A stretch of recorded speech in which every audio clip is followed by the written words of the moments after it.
Der er ikke noget bedre end at sejle afsted med 50 km i timen i en trapez 20 cm over vandet og virkelig mærke farten og vandet tæt på en.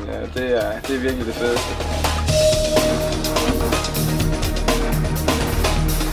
Det er jo marginaler, vi kan hive ud af båden, når vi trimmer den, men det giver en stor tilfredsstillelse, når det lykkes.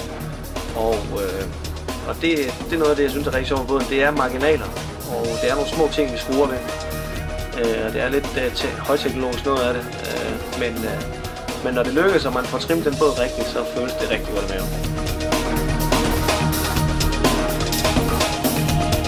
Så er det jo virkelig tilfredsstillende at udføre en perfekt manøvre. Komme med 50 km i timen og så gå ind i en manøvre med perfekt balance.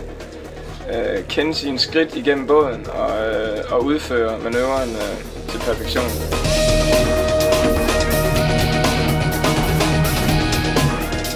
Jeg tror, vi er nok gode til at have det sjovt. Vi er nok gode til at grine af ting. Det tror jeg er vigtigt at kunne i sådan en proces her, hvor der er så meget alvor, der er så meget pres. Det er en af vores kompetencer. Det andet, det er også, at vi har erfaring til, hvordan en proces som den her skal køres igennem for at lave ordentlig placering.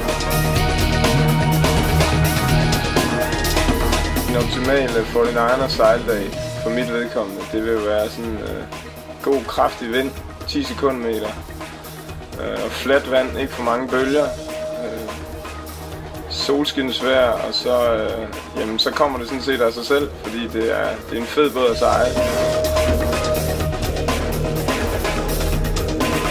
Vi har stor tiltro til vores proces og retter den til efter de ting, vi lærer, de ting, vi finder ud af.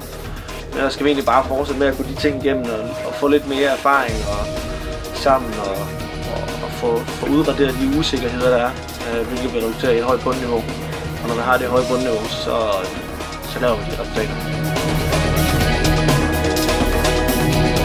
Så det er naturligvis målet at kunne forsvare OL-guldmedaljen i 2012 i London.